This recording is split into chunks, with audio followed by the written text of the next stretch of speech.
have come to yet another knockout season here at the debate circle for a national competition. And it's getting stiffer the more we move into the knockout region, into the knockout rounds. And proposing this knockout region is Alliance Boys High School and Machakos School. And the motion of dissection reads, forging of Africa's economic partnerships is the only sure way to reduce reliance on traditional colonial powers and counter neo-colonial influences. I read the motion again. Forging of Africa's economic partnerships is the only sure way to reduce reliance on traditional colonial powers and counter neo-colonial influences. All the best to both teams here at the Mount Kenya University. We cannot wait to see who crowns the day. Team proposition, first speaker, you have 3 minutes. Forging Africa's economic partnerships is the only sure way of reducing reliance on traditional colonial powers and counter neo-colonial influences.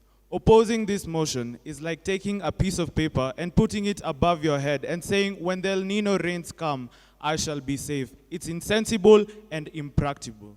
Thank you. Now, with this, let's start off my speech with a few framed observations to contextualize the debate from our proposition side. Firstly, what is neocolonialism? Neocolonialism is the subtle propagation of social, economic, and political activity by former colonial rulers or Western powers aimed at reinforcing capitalism, neoliberal globalization, and cultural subjugation of former colonies, and this is key, by leveraging on their higher economic planes. So, basically, to simplify things, this is what it looks like. It looks like USA going to Ghana and saying, hello Ghana, we know you have coffee, but it's only valuable if people buy it. And we are willing to buy it, but only if you subscribe to these terms and conditions. It looks like the UK coming to Kenya and saying, hi Kenya, we love your tea, but you're only willing to buy from you if you do X, Y, and Z. So, now that you have a clear picture of what neocolonialism looks like and how these manifestations of neocolonial influences are evident through brain drain and debt burdens. But then again, from reading the motion, we already start off with a problem. We are starting off with a situation where we have an inequality, where African countries, Kenya, Uganda, the likes, and all those you love, are required, relying on other countries, Western powers, the likes of the USA and UK, in order to finance things and run their countries. So, and just to prove how severe the effects of neocolonialism are, an article on Wikipedia states that half of the top 10 voting powers, strongest voting powers in the African Development Bank, a bank which is supposed to give loans to help in development in Africa. But then again, these loans are equity investments. And the fact that five countries in the top 10 have the largest voting powers, the likes, which are the US, Japan, Germany, and France and Canada, have a voting power on a bank which is supposed to help Africa. These banks are actually equity investments, and therefore, these foreign powers have a stake in the profits that will come from these projects that they have funded. So, I'll start with my first point on why exactly forging Africa's economic partnerships is the only sure way of reducing reliance on traditional colonial powers and counter neo-colonial influences. Firstly, we have increased veto power and say in global matters. We have to point out the fact that the only reason, or a significant reason, why these countries are able to exert such influences on us is because they are operating on a higher economic plane. They are banking on their economic independence. And therefore, by leveraging on our economic partnerships, we are bringing ourselves at par, and therefore, we won't have this disparity which forces us to subscribe to their wills, terms, and conditions. And again, what I said on one of the manifestations of neocolonialism today, brain drain, where the US, the Western powers paint their countries to be a hub of economic prosperity, while true, they force skilled individuals from African countries, the likes of Kenya, Uganda, and the rest, to move to those places and contribute to the growth of their economies. But then again, if we focus on leveraging economic partnerships on our own part, on our side, as our side of the house is proposing, we are going to increase economic prosperity in our countries, and therefore there will be no incentive for them to go to the other countries. With that said, I rest my case. Thank you very much. First speaker, team opposition, you have 3 minutes. Africa is like a complex puzzle that cannot be solved by a simplistic formula. It is not at all true that forging economic partnerships is the only way to reduce reliance and neocolonialism. Before you is Don Richard, standing firm to bring light to the unspoken truths about the motion.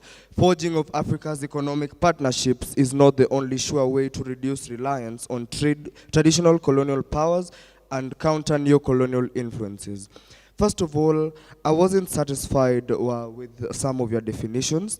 We have a forging, which is creating something strong and that can last long or is durable. Then we have reliance, which is a dependence on an entity for something. So before you, I have a few points that I wanted to shake the stage with. First of all, Kenya has Africa as a whole is lacking in a lot of capital. African countries are unable to address needs, infrastructure, health priorities, and even education and agriculture in their own countries.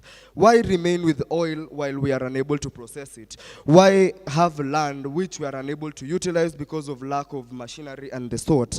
Official development assistance as of 2019 found out that 14% of Kenya's GDP came from financial aid. That is about 15 billion Kenya shillings. If we are unable to produce it, where will this money come from? Where will this aid come from? We also require these financial aids in terms of humanitarian response in times of crisis and pandemics, example are pandemics and droughts. 1.3 billion in Kenya shillings came from foreign aids in 2020 due to response in COVID-19 as of World Bank and WHO. According to World Bank, again, $50 million was an immediate response from the emergency response project. If we are so shaken by our own problems that we cannot deal with them, we require reliance on people to let them support us at times. Also, we have these connections with other countries can boost our existence in mutual peace and cooperation. For example, the UN and AN came together starting 2014 to develop a partnership addressing peace and humanitarian rights in Africa. These are things like gender-based violence and even neglection of people who are suffering from mental health diseases. The African CDC received help from Germany, France, Japan, Canada, USA, and India to help with things like technical assistance, capacity building, trade facilitation, and investment promotions. You find that using these financial aids, we can be able to reach other places, for example, by goods which can travel to overseas markets by the assistance of these financial aids.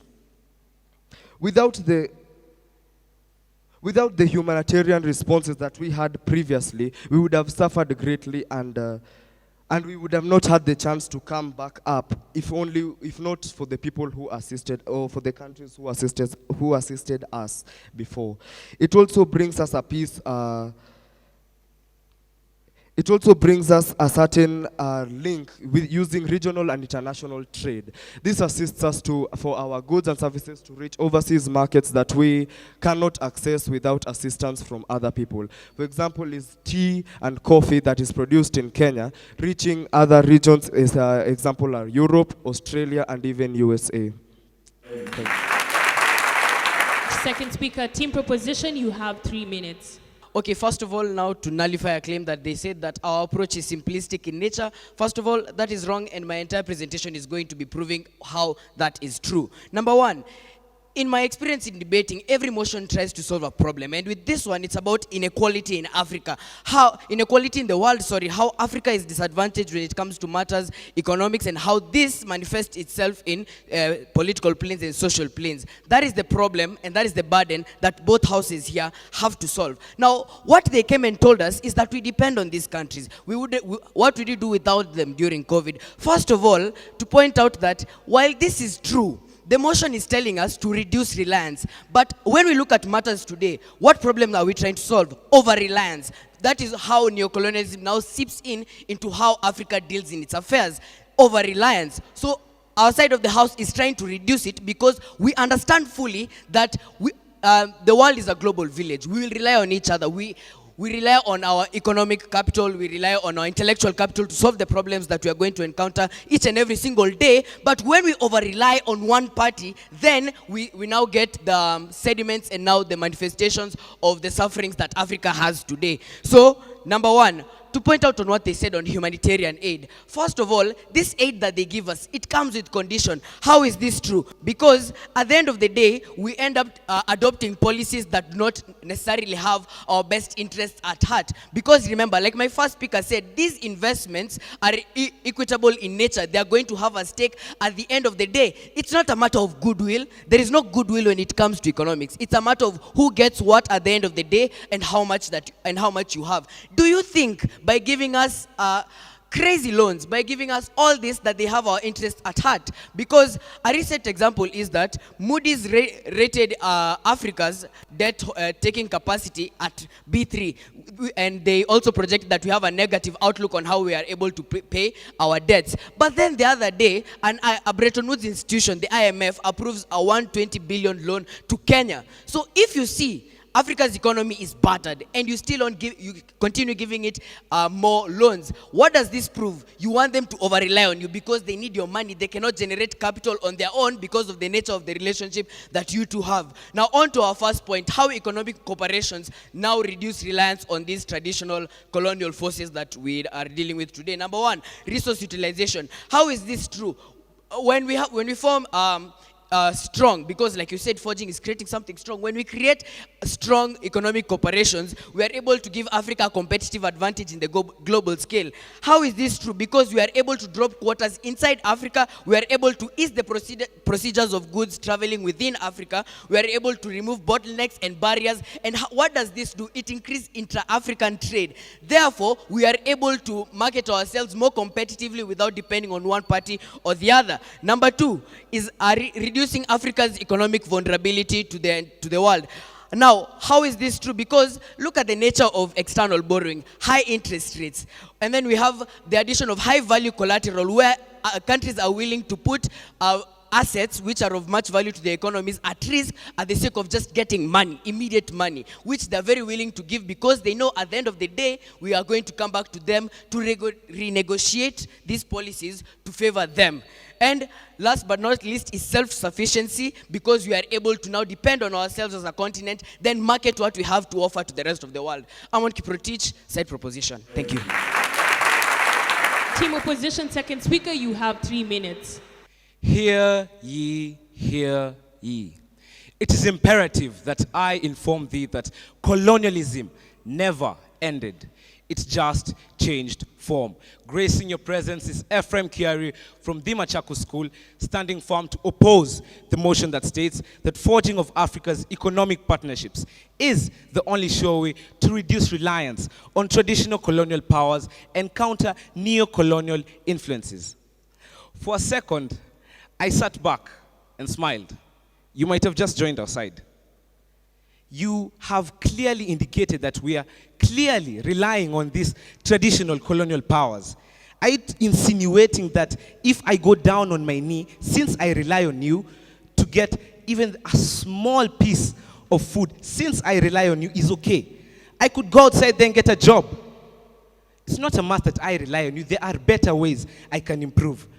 These better ways are such as working on our governance systems and reducing corruption in terms of accountability, transparency, rule of law, and human rights. Case study, Somalia. According to a ranking by Transparency International, it was ranked as the most corrupt country with a score of 12 out of 100. This same Somalia has reliance on colonial masters and on neo-colonial influences which are downright scary. Somalia, according to a colonial legacy report by the UN, has inherited its legal system, administrative structure, and education scheme of its colonial masters, not its own. According to another article on the history of Somalia by the Center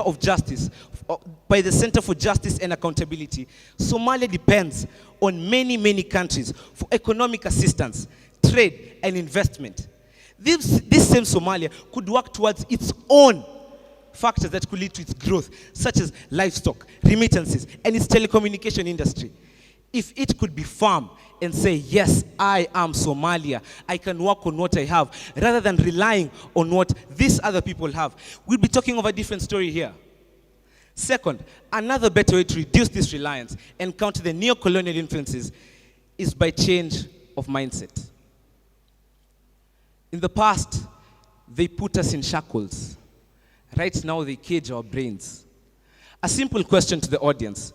We all have lockers and boxes at home. How many of you use Kenyan padlocks? None.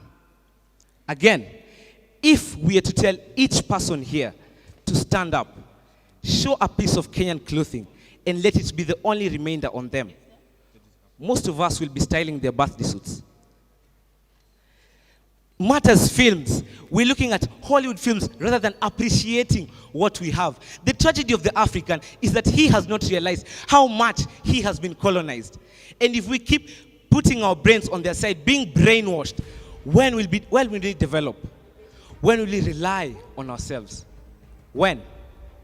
I rest my case.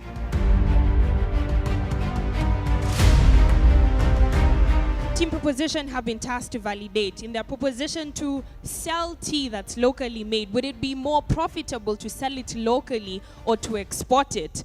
Team Opposition have been tasked that corruption and changing of our mindset is one of the key things they want to tackle. But can they justify how we will do it and who will be in charge of ensuring those two issues are resolved? Team Proposition, third speaker, you have 3 minutes. Ladies and gentlemen, 85 years ago, that is when, of course, Judge Minor was a baby. This is something that he had to go through. Processes that made him strong. Processes that made him the man he is today, a judge of the debate circle. What happened if he went off the grid? He was corrected by people who are inside, people who did not gain anything by making his ways straight. And that is why today, in his very young or old age, he's wallowing in peace. Now, allow me to begin my debate with rebuttals. The first thing they came and talked about was that a way of ensuring, a way of countering neocolonial influences was by reducing corruption and enhancing accountability. But what you forget is that in our scenario, we are achieving exactly that. Because in their case, in their isolationist kind of policy, the heads of state, and I quote, the heads of state are not accountable to anyone. The heads of state can do whatever it is they feel like doing. They can do whatever it is they think they should do. While in our case scenario, the heads of state or the elected leaders are accountable to an economic bloc. They have someone who actually checks on what it is these leaders are doing. Second, they came and said another way, ironically, of achieving this great destination of countering neocolonial influences, was changing the mindset. But you forget that if mindset was a determining factor of how our lives were, then we would all be flourishing. Why? Because at one point or the other, we think we're going to become rich. We think that we're going to solve this problem, but that is not the reality. So changing in our mindsets cannot be the way to solving or rather to counter neocolonial influences. What mindset are you changing if you do not have money in the first place? What exactly is there to change if you do not have money in the first place? Changing your mindset will not give you money, and it does not in line guarantee that you will counter neocolonial influences. So here's my point, and this aligns to how forging economic partnerships offer countering neocolonial influences. One thing you need to understand, though, is that neocolonialism offers skills, funding, industrialization, and infrastructural development. And this is what they use against us, and this is what they use as leverage to be able to come and control the things in our countries. But by forging our economic partnerships, we are able to achieve one, resource pooling. Minerals, agricultural products that are very, very rich in our continent. We are able to pull these resources together. We are able to pull expertise. We are able to avoid exploitations by these European countries in terms of coming and exploiting Africans on things that we do not have. Second, we get market expansion. By relaxing our trade barriers, we allow free freer movement of goods. We allow freer movement of materials from one country to another. What does this enhance? Trade. This enhances trade. What does this do in line? It increases the amount of money we have. And so we are not going to depend on a European country to get this and that. We are going to depend on ourselves because in the end, we are going to have more income generated. And thirdly, we are going to have better businesses. Why? Because instead of depending on Europeans and whatever they have to offer, we become self-reliant and we stop the neocolonial influences. Ladies and gentlemen, that has been my time. Thank you. Tick, tock. Tick, tock. Not the tick-tock on your phones, but tick, tock. As the doomsday clock ticks, let it not be me who it picks. I refuse to fall prey to agree that neocolonialism is the only sure way to reduce reliance on traditional colonial powers, which in my case I view as Britain, France, Germany, and Belgium, and counter neocolonial influences. To me, I think that neocolonialism has been of great help to Africa. Why? Neocolonialism, just like a mentorship program, the mentors who have more experience will come and help the less disadvantaged mentees to grow in stature and to be able to achieve the same level as they do. Team opposition has been escaping this side of the motion, that forging African economic partnerships will be the only way to reduce reliance on traditional economic powers. And in his case, he said traditional economic powers and the western part of the country, and the western powers. China is a country in the east. I don't consider east as the west. Forging of economic partnerships. Countries in Africa have started implementing this thing, and they have implemented their forging by joining partnerships in China. What has this led to? Forging of African economic partnerships may reduce reliance on traditional colonial powers, but it may not counter neocolonialism. This may just lead to the development of more vulnerabilities within African continent countries. Take, for example, if EAC was to become what it is intended to be, Kenya will be depended on with most of the countries in the EAC as it is the most developed. We are not reducing neocolonialism. The other countries will have to rely on us so as to get whatever they want. China is also another part of has been taking part in this. And China is worse even than these traditional colonial powers that you're talking about. I believe that you must have heard of something known as the debt trap policy. Do you know what the debt trap policy entails? A country lending you with a lot of money so as to land into its trap. And then they will just start asking for collaterals, as you said. But consider China is not one of the traditional colonial powers. So, what is the case that I'm trying to put? When Africa, just like a learning process, we should not rush into conclusions.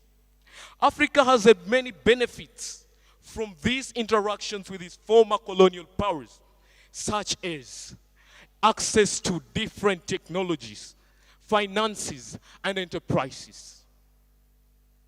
Also, Africa may create a shortfall in the African revenues that it receives. Economic partnerships allow free movement of goods and people from one country without barriers and without tariffs. The governments depend on these tariffs. There will be a shortfall. And because of stretching your mutual relationships with these traditional colonial powers, you will have nowhere to go to run for aid for. Now, they will have to punish you again. They will saddle it with unsustainable debt. This means that you will pay the interest rates of these loans at market rates, which will just be punishing Africa. Why don't we just maintain these partnerships that have helped us until we have the capacity to survive on our own? Thank you.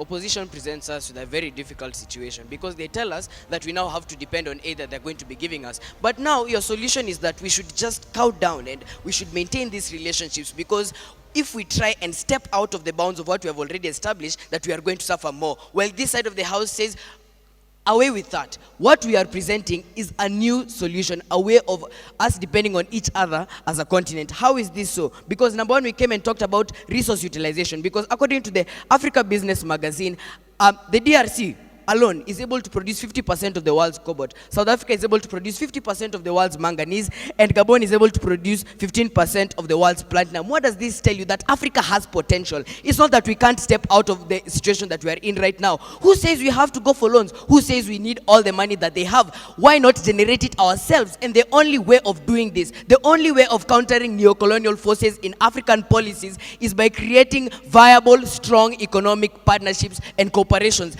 That is where we beat you at your knees, because at the end of the day, all these all these political and social manifestations of neocolonialism are furthered by the economic vulnerability of Africa. But if we are able to create these strong economic cooperations, what do we achieve? We achieve market expansion. We achieve better utilization of Africa's knowledge capital. We are able to expand on what we are able to do with what we have and enhance self-sufficiency in our continent. And in doing so, we are able to counter neo-colonial influences and sentiments in African policies and have a better continent for you, me, and 85-year-old Judge Minor.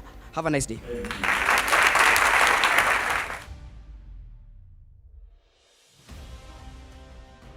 Surprise, surprise.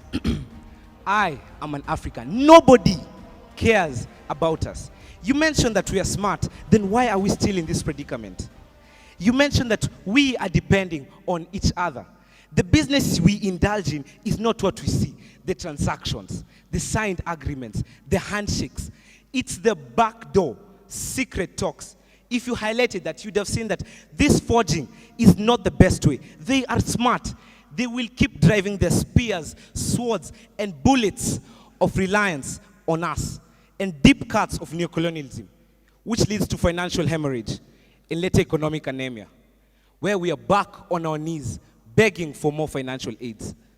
How are we to counter this if you can't accept that it is here, we have to deal with it? We are simply placing ourselves in a vicious cycle that you, I, and all of us have to break. Che Guevara once mentioned that as long as imperialism exists, it will, by definition, exert its domination over other countries. Today, that domination is called neo-colonialism.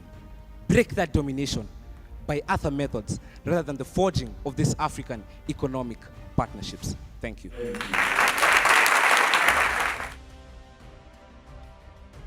Alliance High. Edward, you had some great points. You had a creative way of how you defined your terms, bringing into your whole argument of how we flow with emotion. I like the concept of if Africa would pull together, it would increase our veto powers. So that was a good kind of solid point. Amon, a great speaker. You really pulled your team up. You had a command of stage. And great point. I'll point out on something where we talked about how Africa gains in terms of the competitive edge once we do all these economic partnerships. Alvin, you're also a great speaker.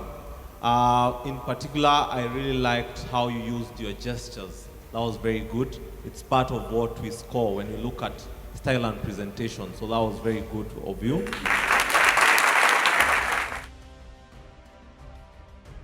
Edward, when you start over and mention something like Wikipedia, we start penalizing it because it's not a reliable source, okay? I think you tried. Ephraim brings in elements of thinking. He says, you know what, if we became more accountable and reduce corruption, then probably there's something we could achieve. That we just need to change our mindsets and the likes. Very good debater. What was on top of what you did was the passion and delivery that you brought in as well. However, Chule now scores in a bit extra by telling us, listen, we are talking about this traditional colonial powers, brings in an element like China. Who did they colonize? very good questions and reasoning, and that we need these particular relationships and the likes. One question I had for Machakos was, how do we reduce reliance on the traditional colonial powers, which you answered through Ephraim. I must say this was a good debate, and let's wait for the results.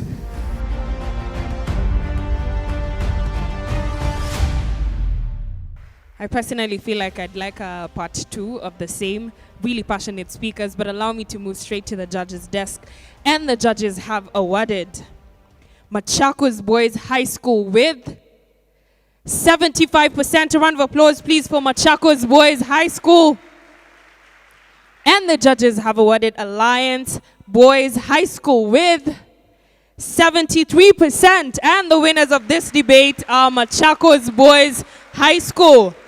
Thank you very much, and all the best to both teams as we proceed towards the semis. We have come to the end of this debate here at the Debate Circle. Remember to check our social media handle for more of this content on YouTube, on Instagram, on TikTok, and as well as on Twitter at the Debate Circle. And until next time, it is goodbye from us.